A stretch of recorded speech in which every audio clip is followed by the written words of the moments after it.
episode of the Verde Valley Experience. I am your host, Jennifer Cohen. Thank you so much for joining us.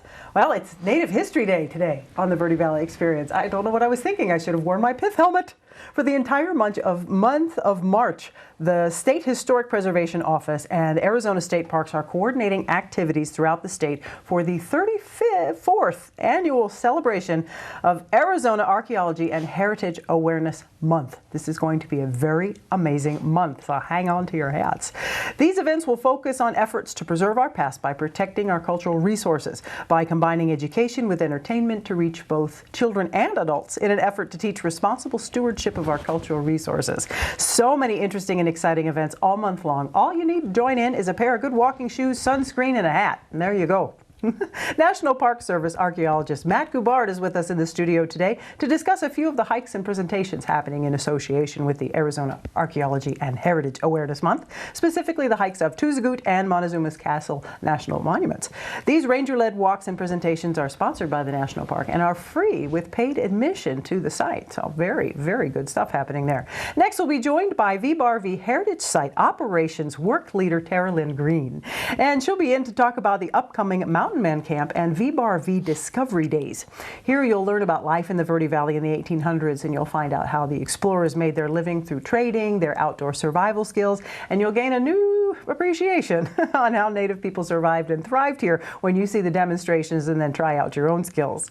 Next, we'll be joined by Ken Zoll, the Executive Director of the Verde Valley Archaeology Center, and he'll be here to tell us about their Archaeology Roadshow. That's right. We often hear about amazing family collections that people want to share and learn more about. Well, therefore, the Verde Valley Archaeology Center has started their own Antiques Roadshow style event. It's on March 12th, and they are trying to start bridging the gap between the public mistrust of archaeological laws and families with the important archaeology evidence that they may have. Now, Ken will join us later and give us the details, so don't go away.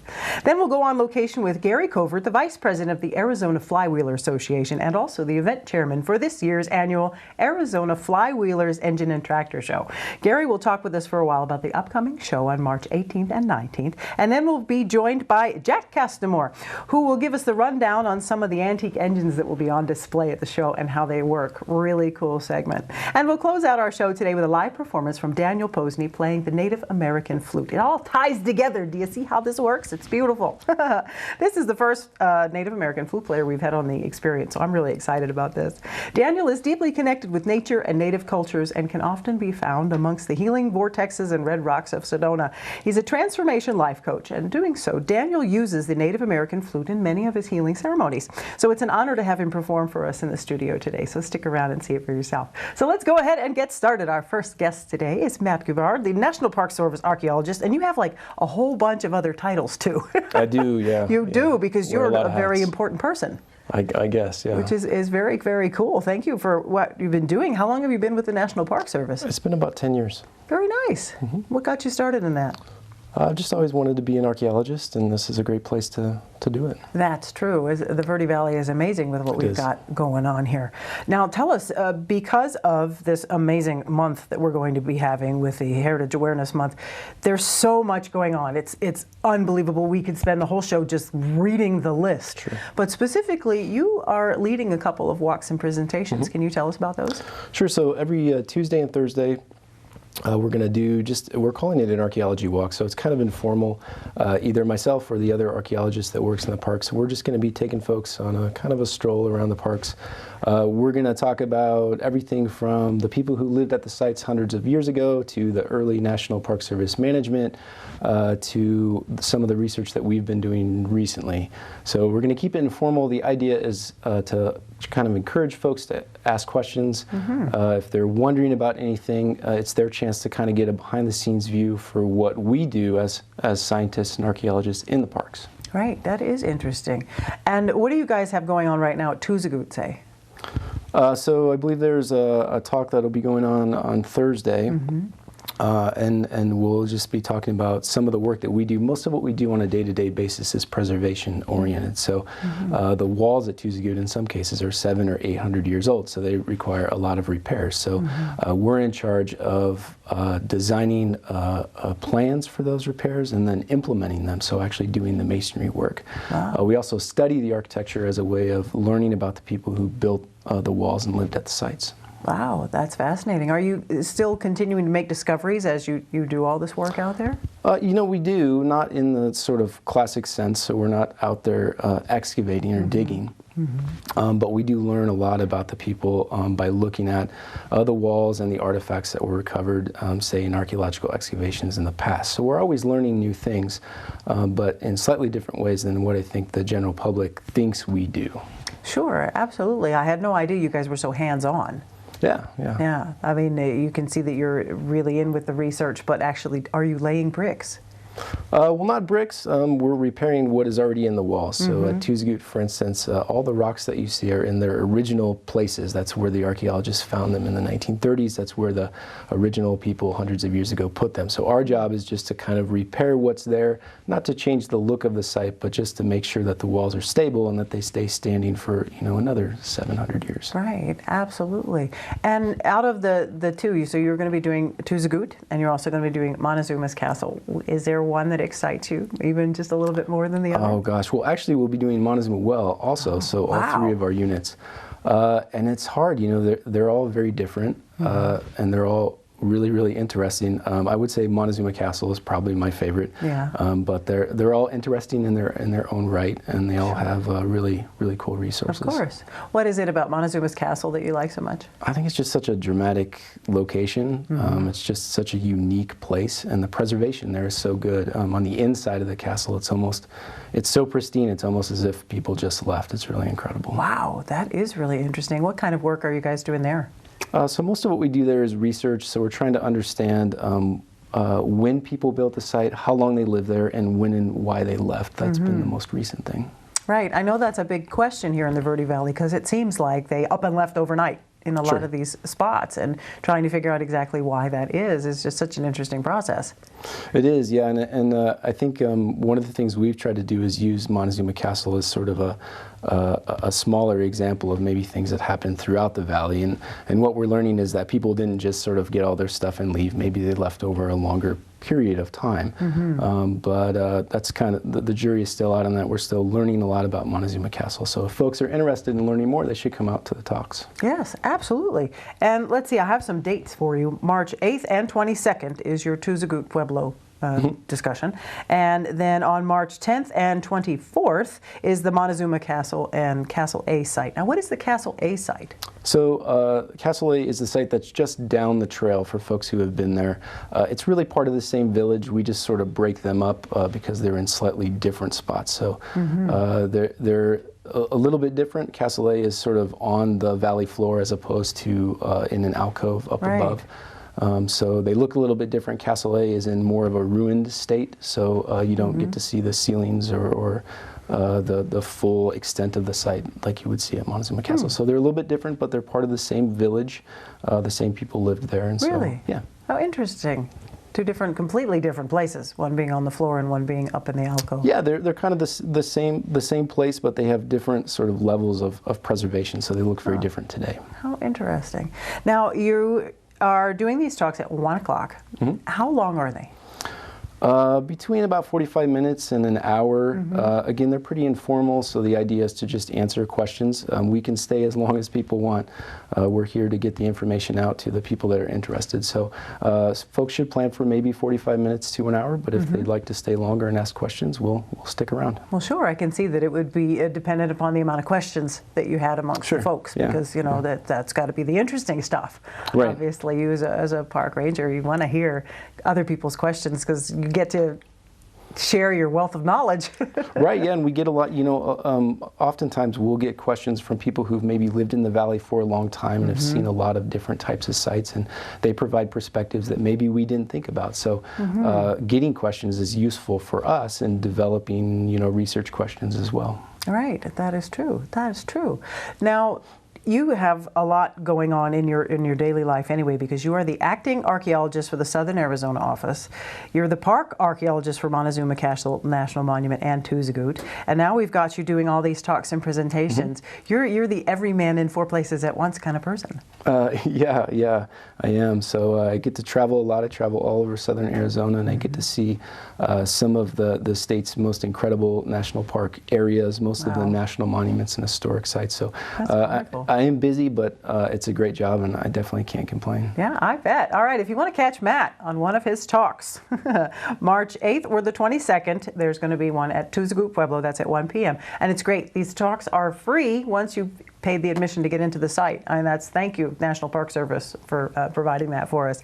And also, March 10th and the 24th, there is a hike and presentation at Montezuma Castle and Castle A. So you need sunscreen, hat, good walking shoes, bottle of water, your camera, and your lots of questions, lots of crazy questions for Matt. Pick his brain. That is amazing. And of course, you can check out azstateparks.gov. There's lots of information there. You can give them a call as well at 928-649-6195 if you need some more information about the hikes and presentations that are going to be going on in association with the most amazing Arizona Archaeology and Heritage Awareness Month. Wow, it's a great month for you guys. It is. Thank you so much for being on the show and have such a good time. I Thank you. appreciate you. All right, and we'll be right back for more of the experience, so don't go away.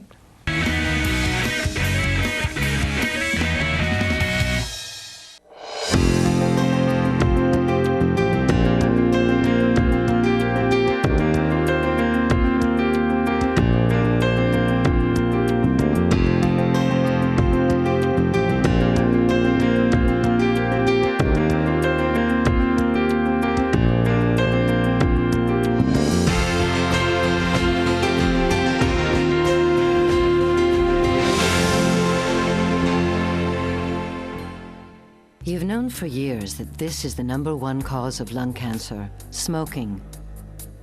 That's why the Surgeon General issued this warning.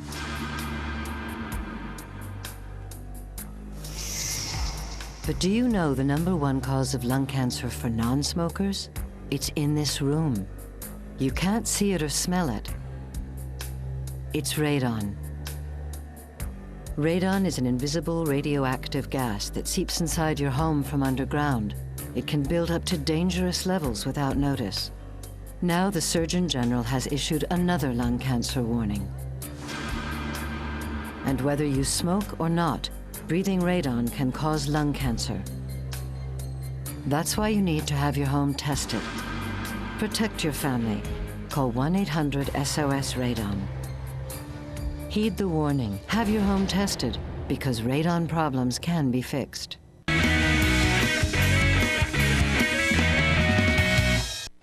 And welcome back to The Experience. We are now here with Terry Lynn Green, who is the Heritage Site Operations Work Leader for the Verde Archaeology Heritage Site. That's quite a handle. I love it. We get people on here with these really long handles. Well, I could have just said forestry technician, but that doesn't really explain what I do. And also add that in the forestry technician at the end. Can we fit all that on the screen banner? Terry, thank you so much for being here today. Thank you for having me. Yeah, you've got such a busy month with the, let me see if I can say this again, Archaeology and Heritage Awareness Month.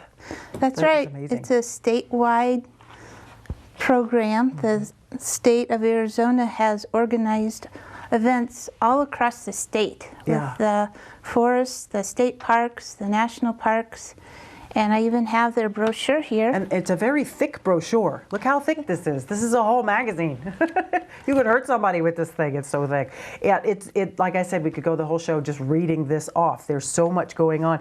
You can check out azparks.com, and that'll give you all that information you need about that. But Terry, specifically, you're here on behalf of the Verde Heritage Site. So you guys have some really cool programs coming up here soon. Let's talk about Mountain Man Camp.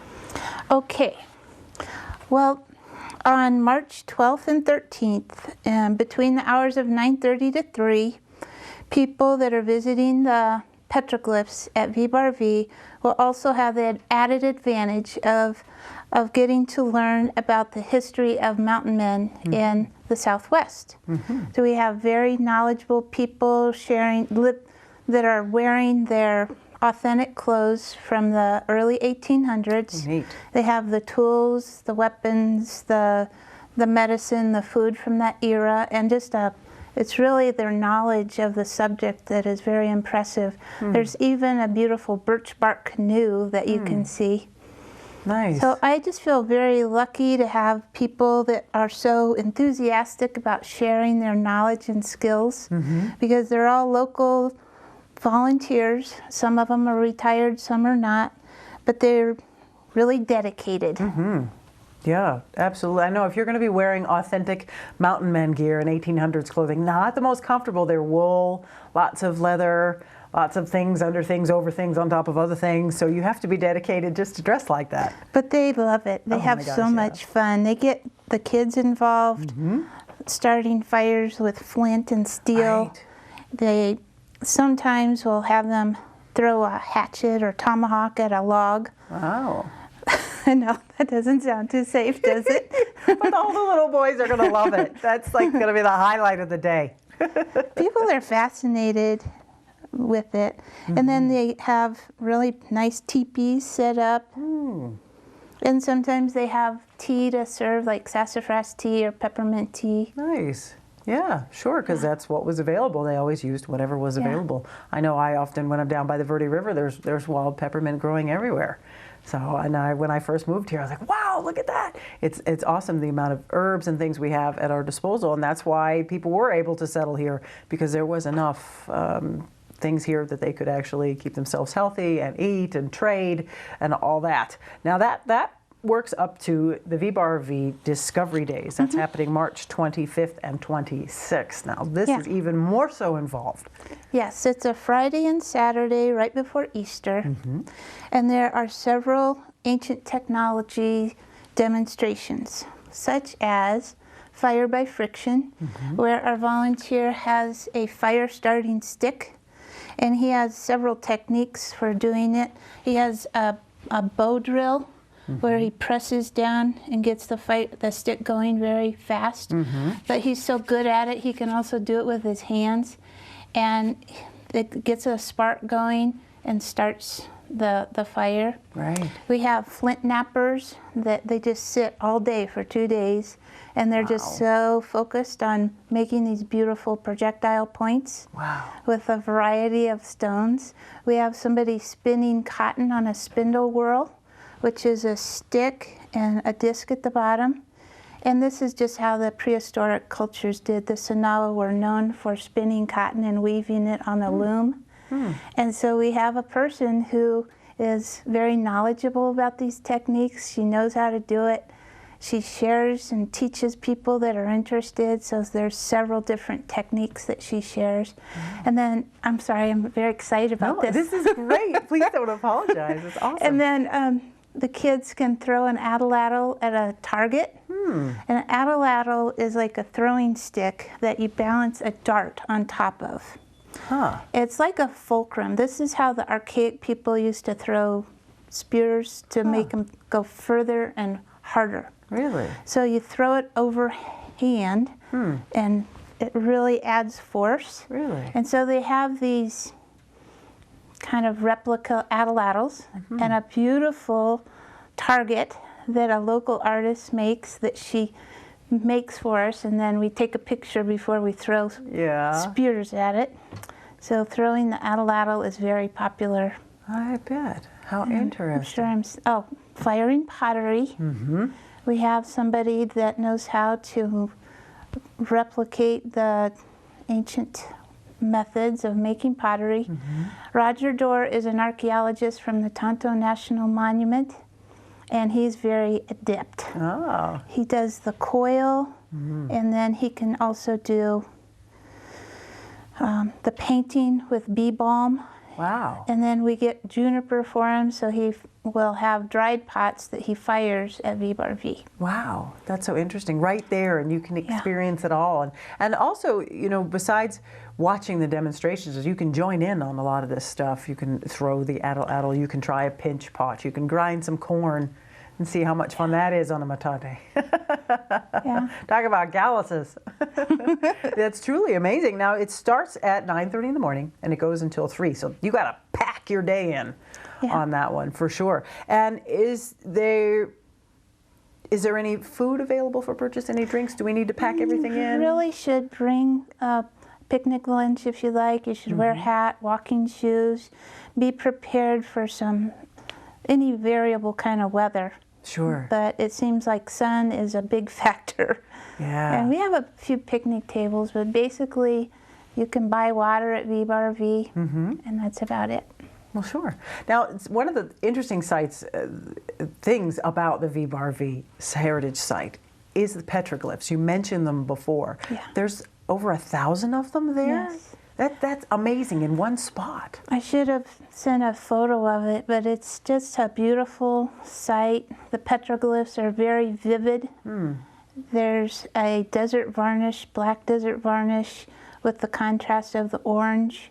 And there's many aspects depicted there. We think shamanism, the solar calendar, storytelling, clan symbols, all of those things mixed together from the Sanawa era between AD 600 to 1400.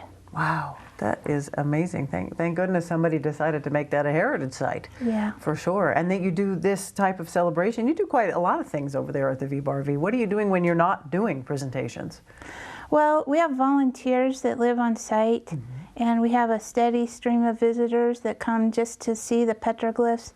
It's also a great area for bird watching.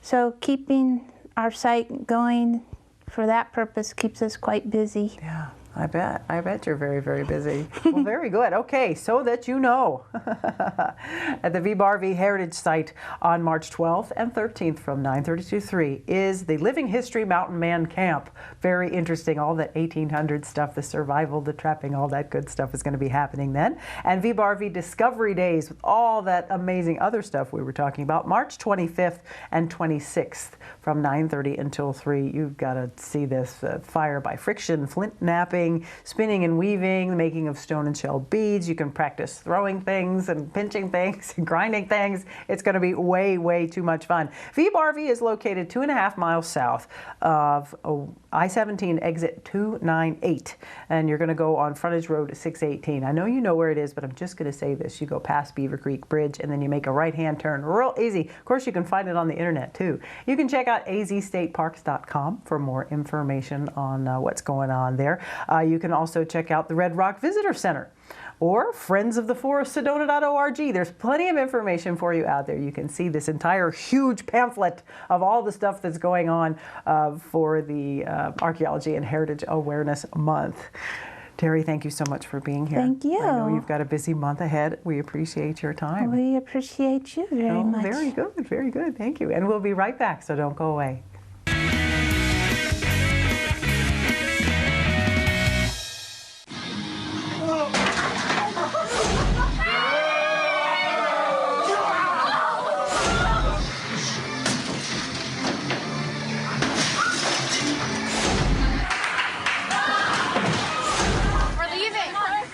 Most party fouls, not a big deal. But if you decide to drink and drive underage, you could lose your license and your freedom. Underage drinking and driving. The ultimate party foul.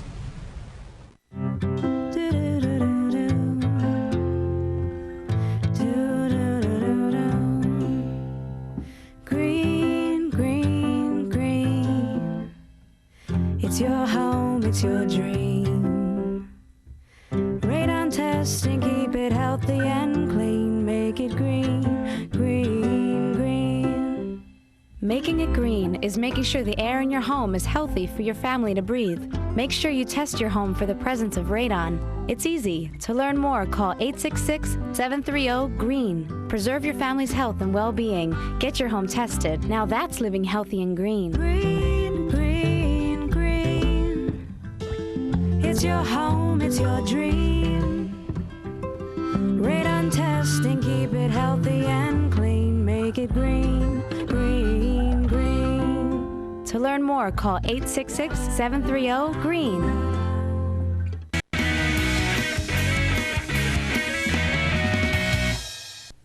welcome back to the Verde Valley Experience. We're now here with Ken Zoll, who is the Executive Director of the Verde Valley Archaeology Center, another person who's very busy for Archaeology and Heritage Awareness Month. I love how this all ties together today. It does. It's really fun. Yeah. Now, you've got something so exciting that you've come up with. Tell us about the Archaeology Roadshow. Well, that's what it is, the Archaeology Roadshow, and obviously it's based on the TV show, The Antique Roadshow. The only difference is we will not give monetary values to things. But the idea is we've had so many ranching families and others that have been in the valley for a long time come in periodically and talk about that their family has these collections that they've assembled over the years, and for all we know, many of them could have been pot hunted way back when, before laws changed, et cetera, and that's all fine. But there's so much property in the Verde Valley that's privately owned, and we know there's archaeology sites on them. We just can't get on them because they're privately owned. But the families have collected things over the years from their property, and we thought by having this Archaeology Roadshow, some of the families might bring in some of the items from their barns or basements or where they have them stored away, and let us see them. And we'll tell them about it, how old they are, where they came from, that kind of stuff. So we'll give them all kind of educational information about it. We just won't give them monetary values, because that's just a no-no to try to sell these things. And we've had other people, come in and some of the old timers will come in and say, well, do you take stuff? And we say, well, yeah, certain things, and the comments will be, well, my grandkids have no interest. And when I die, they'll stick them on eBay. And so this is an opportunity for them to come in, maybe pick our brains, what we would do with things, or just, we don't necessarily want what they bring in. We just want the information. So we'd like to be able to photograph it, just to make little notes about it. So, like roughly where in the valley did you find this kind of thing? And it'll really help us fill in some of the pieces, because we still have a lot of open questions about a lot of the prehistoric people that were here and their trading methods, things like that. And so by bringing in some of the stuff that was on private property, it might help us fill in a lot of those puzzles. So, so we're hoping that this, we'll have some success with it. If people want to bring things in, you don't have to necessarily make an appointment unless you've got a truckload, and then we might like you to call and we'll set a time up for that. But otherwise, we're hoping people just walk in and let us see what they have. Absolutely. And that's happening on March 12th from 10 to 4, and that is happening at the Archaeology Center, correct? It's at the Archaeology Center. We have our Director of Archaeology, Dr. Todd Bostwick, who was the archaeologist for the city of Phoenix for 23 years. He will be there. We're bringing in Dr. Doug Gann. He is with the Archaeology Southwest in Tucson, but he's a descendant of the Black family from Oak Creek. And so he's going to come in, and he has run some of these antique road shows over in eastern Arizona, and so he's bringing a little bit of his expertise. Oh, wow. And then we have Kim Spur. She's a master MA archaeologist, works at Museum of Northern Arizona, and she's coming down. Her specialty is grave goods and bodies and things like that there, and bones, so she can identify bones that you might have found associated with, is it animal, is it human, whatever. Wow. So she'll be there just in case she's needed. So we got a nice little group, and hopefully people will come in with some items. So we're going to sit there just twiddling our thumbs until somebody walks in the door. Wow, what an amazing idea that you've come up with here, because, there's so much out there. And just hiking these days, you find stuff. And of course, if it's your property and you find something on there, and like, gee, which people are these, and where'd they come from, and what is this item? Yeah, how old is it? Things like that. Exactly, and what an incredible and, priceless amount of knowledge you guys can offer. What kinds of things are you hoping to see to help fill in some gaps? Well, there are. Well, for example, we know about the Verde salt mine. That's over there in Camp Verde. That is one of only 3 prehistoric salt sources in the American Southwest. Wow. Which is Camp Verde, Zuni has a salt mine, and then one in the Grand Canyon. And so we know that they were excavating. They dug those out, way back when. The Sonowa did that, and we've heard stories that some of the families used to go in there and they have some of the tools from the salt mine, and so we'd love to see some of that. Different pottery types that they might have found over time could tell us their trade patterns. Who was here? Did they go up and find this stuff? Did it come down here and they were traded for salt or cotton or anything like that? So we don't have any specific ideas that we're looking for. We're hoping people will just bring whatever they think they have that they found. Right.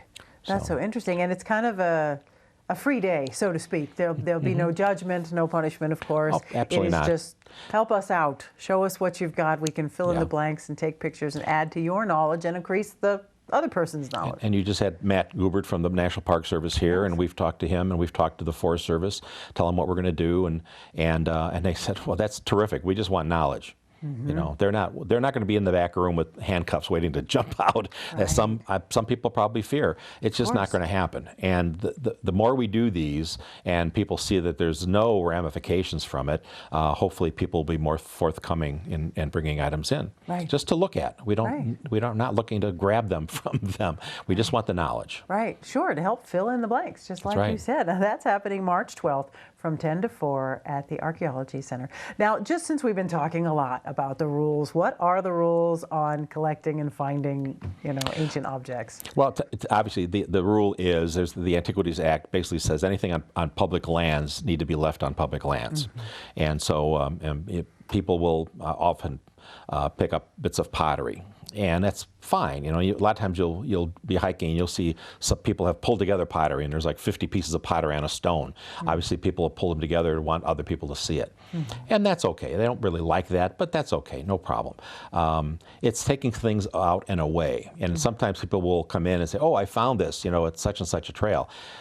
That's nice, and they want to turn it into us, and we'll take it, but by not knowing exactly with the GPS where it was found, it loses a lot of its value. Got it. And so it's important to leave things where they're at. Sometimes people come in and say, well, I see a rim of a big pot sticking out of the ground. I was thinking of digging it up. Do you want to know where it is? So they'll come in, tell us where it is. We'll go find out where it is. And 99% of the time, the Forest Service will say, yeah, pick it up and bring it on in.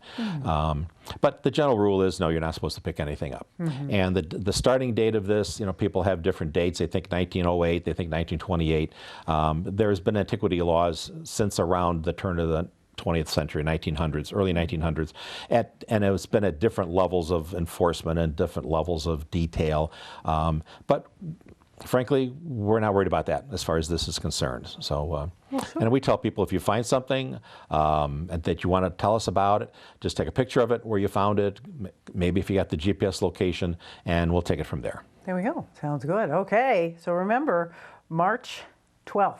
From 10 until 4 at the Archaeology Center. If you want to join into Archaeology Roadshow, which sounds like way too much fun. Now, you have an event coming up. You have a benefit.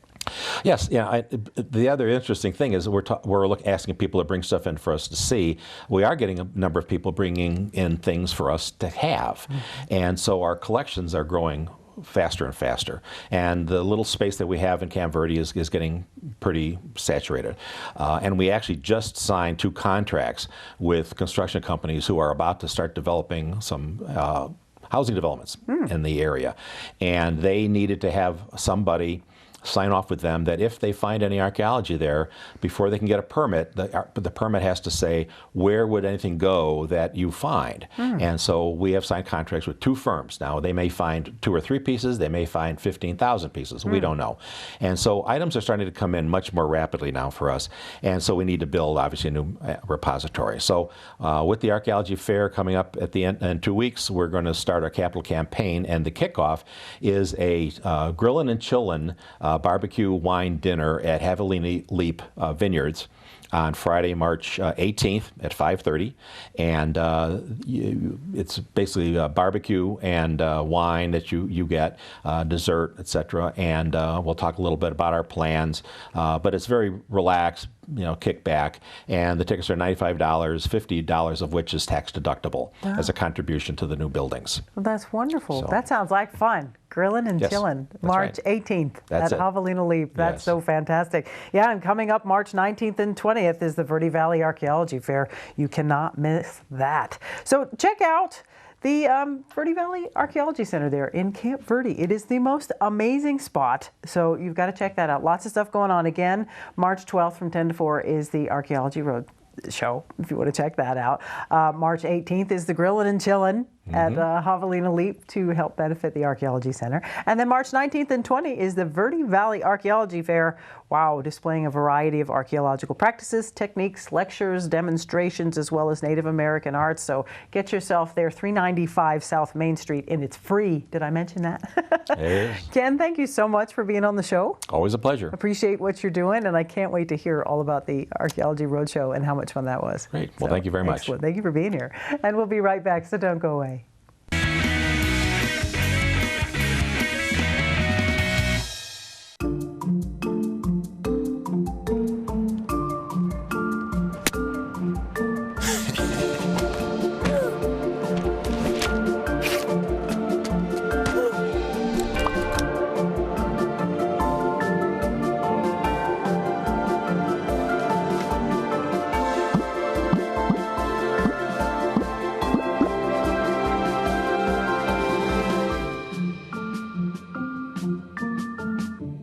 Hey, look, it's those guys. Are you good to drive? I'm fine. How many did you have? I should be fine. You should be. Go and step out of the vehicle for me. See ya, buddy. Good luck. So turns out, buzz driving and drunk driving, they're the same thing. And it costs around $10,000. So not worth it.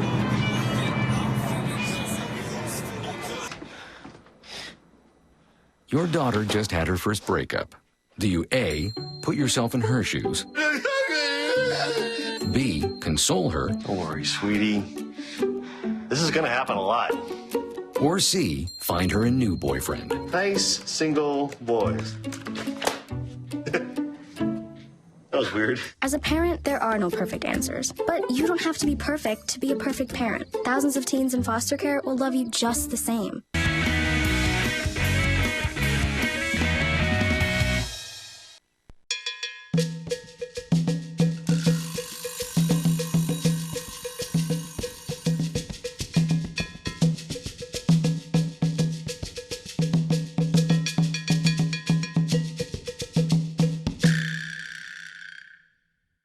And welcome back to the Verde Valley Experience. I am now here with Gary Covert, who is the Vice President of the AZ Flywheelers and also show chairman for this year's 32nd Annual Engine and Tractor Show at the Verde Valley Fairgrounds. That's coming up on March 18th and 19th, correct? Yes.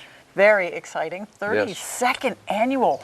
How many have you been a part of, Gary? About 9, Excellent. 10 maybe. Excellent, excellent. And what's your favorite thing to do at the show? Show people the equipment and so forth. Of course, yeah. Talk to people. Talk to people. That's a great part of it. You know, we got the stuff sitting here and nobody looks at it, but when you take it to the show, it's great.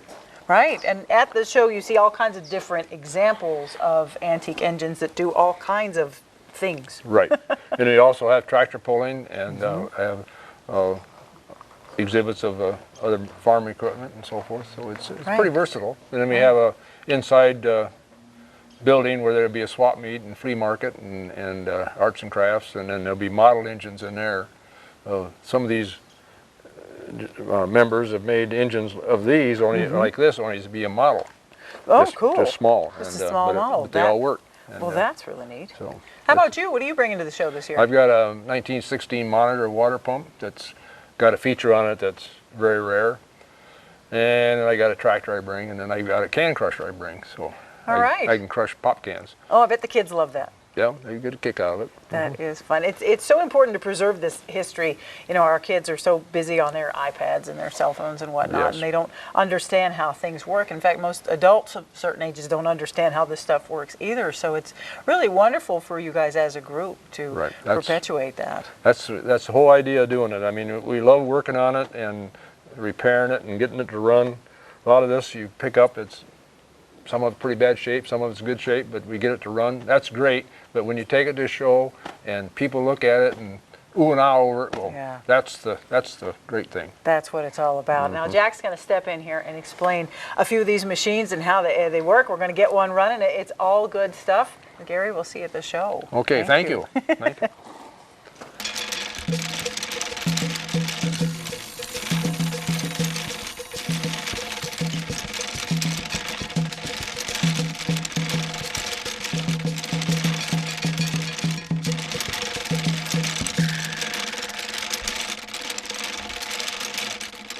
And now we have with us Jack Castamore and his lovely wife, Troy, who's going to show us how to use a couple of these machines. First, we're going to start with this amazing, I love this one. This is called a braiding machine. That's right. It's a braiding machine from the late 1800s. What's unique is it's complete. It still exists. And most of us have never seen one before. We picked this one up from southern Arizona. And a lady down there had been using it to manufacture cords that went on old engines, like the old engines you see here. They used to have, they lacked insulation. So something like this would wrap cord around it so they had insulation. But it was really designed for the U.S. military.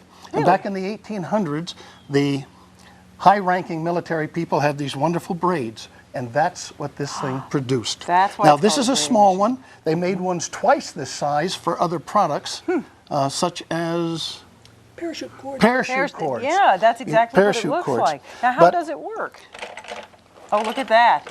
With the turn of a handle. With a turn of a handle. Now, what's unique about this is there's 16 bobbins, and they look like they go just 3 at a time. Right. But if you watch the blue one, it goes all the way around and comes out the other side. It does. It really is something that's unusual and unique. That's so cool. Now, what else do we have here?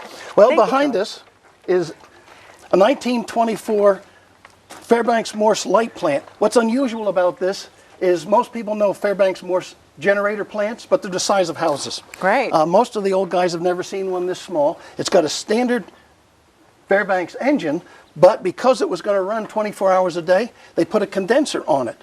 And the condenser allows the hot water to come up, cool, and come down in. They also had originally a generator, so this is from the manufacturer. And most of the times, nobody's seen one like this. This has been hidden for 40 years in Phoenix. Wow. In a warehouse. Wow. What's neat about it is behind it, it has glass batteries. And those glass batteries were common back in the 1920s because you could take those glass batteries, and if you had a bad segment, you could cut it out, lift it out, put a replacement in it, solder the top, put acid back in it, and it would be fired and running again. And that's really something unusual in the way of this particular object. Right. They're just amazing that they just run. I mean, obviously you've done a lot to them. No, but the nothing. fact that they, nothing? Nothing. It just runs on its own since 1924? We turned the handle and it fired and it up. ran. Oh, that's awesome. And then what is this one? This one is absolutely adorable. This is a beautiful Stover engine. All of these would have run something. And this particular one ran a water pump. So we put it out here today so you could see it. What I want to show you, though, is how wonderful these machines were. Some of them, like the one back here, originally began on about 1 ounce of gasoline to warm it up, and then they'd convert it to kerosene, and the kerosene was only 8 cents a gallon. So in the farms and the ranches, they used to run them off kerosene.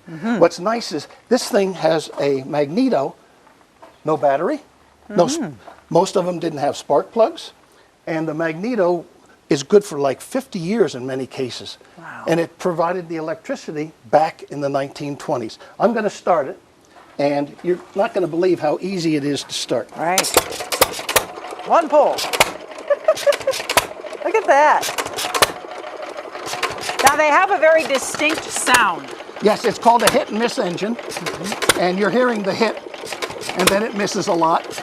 And it's got a governor, and this little ball governor in here. When it slows down, or if it's under a load, it makes it go faster. Most of these ran only at about 450 RPM. Something like this very similar engine, to make it run efficiently, you'd have it run up to 500 RPM. And that was the full bore for these. Not like an American car today that runs at 10,000 RPMs. Right. Truly amazing. You can see all of this stuff and more at the 32nd Annual Tractor and Engine Show, the Verde Valley Fairgrounds in Cottonwood. That's happening March 18th and 19th. Doors open at 9. It goes on till 4. There's tractor pulls. There's all kinds of exhibits. Great stuff for the kids. All kinds of neat things for your kids to get their hands on. Thank you, Jennifer. Thank you very much. You are very welcome, Jack. Thank you so much for being here and showing us all these wonderful, amazing engines. We'll see you at the show for sure. And don't go away, because we'll be right back.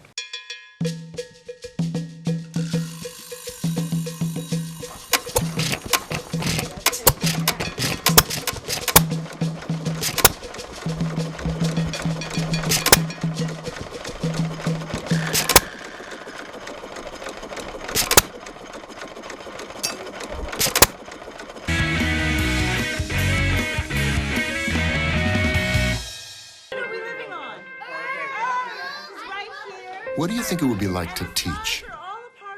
Chances are, you have no idea. Teachers today are breaking down obstacles, finding innovative ways to instill old lessons, proving that greatness can be found in everyday places, and that you don't need to be famous to be unforgettable. That's what it's like to teach.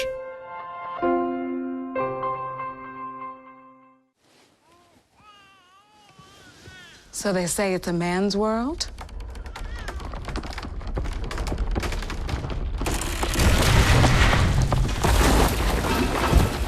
Well, I don't see anybody's name on it. While they were out doing their thing, we slowly changed all that.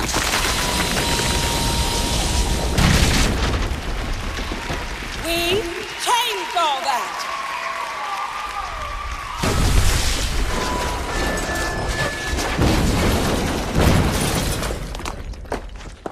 Today, women can do anything men can do. And there's one thing we're even better at.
That was beautiful. This is Daniel Posney, everyone. That was lovely. We've never had a Native American flute player before, so it sounds so nice in the studio. Now, I haven't seen one like this before. Explain this setup here. This is so beautiful. I started out with a single flute, and the single flute was so beautiful to play. It just played well on its own. It was so easy. And then I saw this one, and it's like a beautiful flute, an A, and it has this drone section, so you get the sound of two flutes playing at one time. So this one just plays the same note, and it just, when they harmonize together, it's so beautiful. It is. It's really beautiful. You can feel it stirring your soul even. It's a great instrument for the Arizona Archaeology and Heritage Awareness Month, which we're having this entire show. And so befitting that you're here today. When did you start playing the flute? About 5 years ago. Well, you know, every kid starts playing the recorder when they're little. Right. And yes, I played the recorder, but I can't say that I actually did anything with it. It wasn't until my late 40s when I started to pick up the flute and be okay with just having fun with it. Not trying to play any tablature, but just letting my soul come through and just let it play that way. Wow. So are you self-taught then? Yeah. Wow, that's amazing. That is amazing. Now, I know that you get together with several other local musicians and play. Where have you played around town? I've played in different kirtans, you know, Indian chant. I've played with different guitarists or didgeridoo. When I go out on the land, there'll be a flute player there, and they'll be in the same key, and we'll start playing just off the cuff, and it's really beautiful. That is beautiful. Yeah. Do you write songs, or do you just kind of go off of inspiration? Just let it come out. Yeah. Wow. I just kind of let myself go into it and fall into it, and I'm just amazed sometimes what comes out. Sure. Yeah, it's certainly beautiful. Yeah. That's great that it speaks to you and through you, because you use it a lot in your work as a transformational life coach. I know that's something that brings a lot of healing to people. Well, it's a heart opener. It allows me to connect with that person on a deeper level. When I'm out on the land and I start playing the flute, and people will get attracted, like the Pied Piper. Right. People will come around, and then we can connect, and then we can go from there. Or when I do like my coaching work, I start out with the flute, or with the breath work, I start out with the flute so that their heart gets open and they get more relaxed about being there. And then we could really do some good work. Yeah, the wonderful and amazing power of music of any sort, but particularly Native American flute in this landscape that we have here in the Verde Valley or up in the rocks of Sedona. I know often when I'm hiking, suddenly you'll hear just a note, oh, someone is playing the flute somewhere.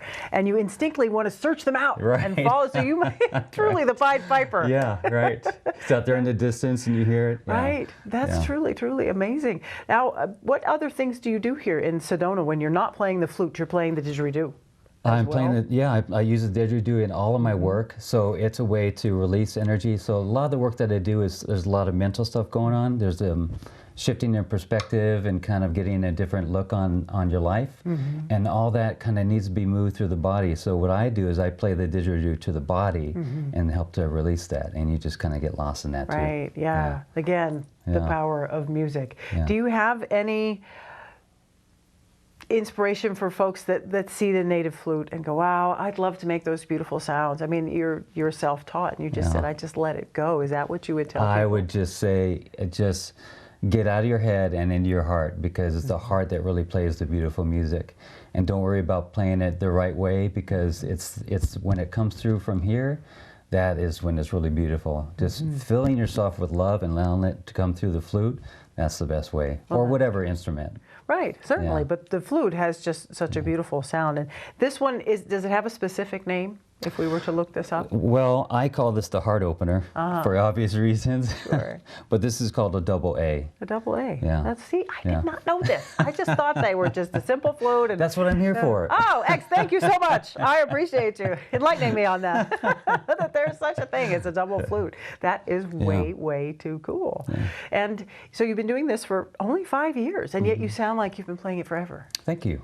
Yeah, that's really lovely. You obviously play a lot. Is it something you do every day? Pretty much every day, yeah.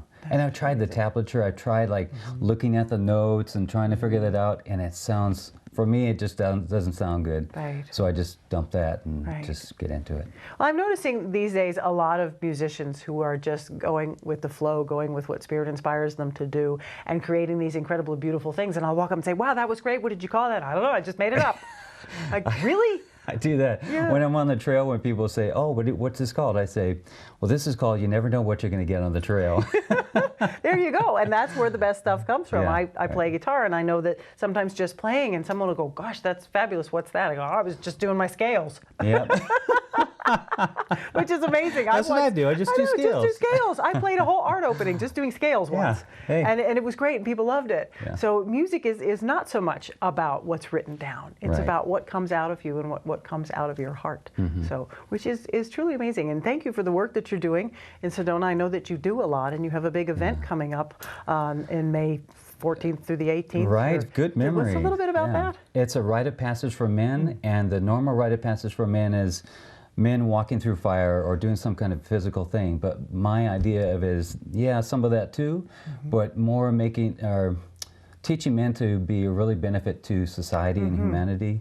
It's about self-mastery and relationships and conscious communication and all that, so that when you get through that kind of rite of passage, you're now prepared to go into the world. Right, and be of good service. Yes. For sure. Well, thank you for that. Appreciate that. If you want to check out more of Daniel, check out danielofsedona.com. Beautiful website.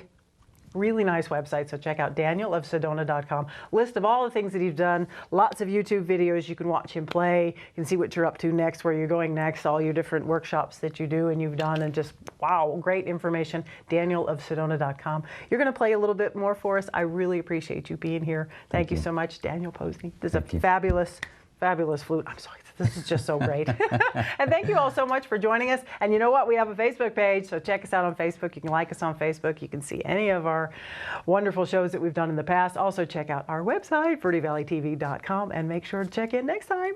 Thank you. Thank you.